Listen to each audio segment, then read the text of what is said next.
and lock it into place. Using the small hex wrench, loosen the 2 hex nuts so the riving knife will slide down between the shims. There are 4 shims. They may need to be separated before you can see them all. To mark your position within the shims, unscrew the 2 hex nuts and remove the outer plate.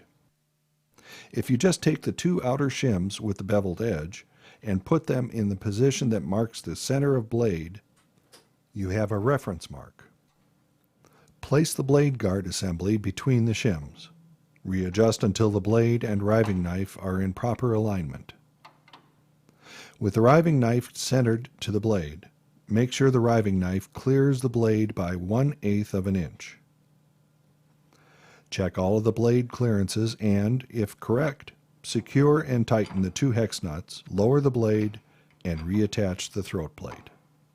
To do this, push the throat plate until the 2 tabs at the back slide under the heads of the screws. Then snap the front of the throat plate into place and replace the screw. With the tables off, it's time to line up the front and rear rails. The operator has a usable scale of 0 to 24 inches on the right side of the blade and 0 to 21 inches on the left side. He can select any desired dimension within those ranges. First, the blade should be in its full upright position. Take a framing square and set the rip fence 2 inches from the blade tip edge. Both the front and rear rails should be loosened. Now adjust the front rail until the 2-inch mark is placed at the scale indicator. Set the back rail so it's in alignment with the front rail. And guess what? You finished assembling your BT3100. If something needs further adjustment, or if you've used your saw for a long time and need to tune it up, please refer to the maintenance section of your operator's manual. You'll find instructions for setting proper alignment for all features of the Ryobi BT3100. The Ryobi BT3100 Table Saw has a lot of features we'd like to tell you about. The sliding front and back rails provide extra support on either side of the blade. With the BT3100, you get 3 versatile tables to work with. The movable accessory table, the stationary main table, which houses the blade and powerful 15-amp motor, and finally, the sliding miter table, a feature that is usually found only on more expensive, much heavier table saws. The oversized miter scale makes precise, repeatable settings easy. The miter fence on the BT3100 is about triple the size of most fences. It provides better support, especially when cutting larger stock. The movable miter fence can be positioned in either of 2 pivot holes. The fence is secured in the pivot holes by a movable locator pin. Pivot hole A is closest to the blade. It provides plenty of space to accommodate most workpieces. Pivot hole B enables you to make miter cuts in larger and longer pieces of stock, and it lets you work comfortably to the right of the blade. For cross-cutting, most conventional table saws have less than 10 inches of workspace from the blade to the end of the table. The BT3100 has 16 inches from blade to fence at maximum blade height, providing you with greater support. Notice how you can slide the miter fence right next to the blade, providing more support for the workpiece and minimizing tear out. If you've used a traditional table saw in the past, you know that you feed stock into the blade by pushing it over a stationary table. It's hard to feed work smoothly when you're working against friction between the work and the table.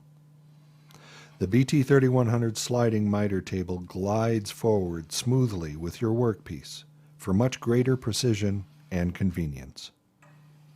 Along with precision miter cuts, the BT3100 makes perfect crosscuts. And here's a handy feature. If you want to make 90-degree crosscuts after miter cuts, just position the fence against the quick stop and you're good to go. The BT3100 is a powerful table saw that has a maximum depth of cut at 90 degrees of 3 9/16 inches. You can easily make crosscuts and miter cuts in nominal 4x4s. That's one payoff of engineering everything right. Perfect blade geometry and material, a powerful motor, and an efficient drive system that lets the blade ride high enough on the table to handle big stock. Bevel cuts are just as simple with our easy access blade adjusting handle. First, move the bevel locking lever to the right. Next, turn the wheel to the bevel you want. Now move the bevel locking lever to the left to secure the selected angle. Here too, you'll notice the large, clear readable numbers. This is a tool designed by people who understand your work and make it easier every step of the way. This same blade adjusting handle lets you quickly and simply set the blade elevation. At 45 degrees, the BT3100 has a 2.5-inch depth of cut. Most table saws don't even approach this capacity. We've just begun to explore what makes the BT3100 a great table saw. When you need additional support for large workpieces, the BT3100 is designed to accommodate. For even greater versatility, you can move the miter table next to the accessory table for extra support. Simply move the front and back rails to the left or right by releasing the rail clamp and sliding the rails. This gives you a full 30 inches of workspace for miter and cross cuts on either side of the blade. The BT3100 takes an extraordinary approach to the ordinary task of rip cutting. With the rails in standard and locked position, the workspace between the blade and fence is 24 inches, plenty of space to rip standard panels in half. Before we show you some basic woodworking cuts, let's go over a few safety tips. First, if you're wearing a long sleeve shirt, roll up the sleeves. If you have long hair, tie it back. And remove any loose or dangling clothing like neckties. Take off your watch, rings, necklaces, and other jewelry.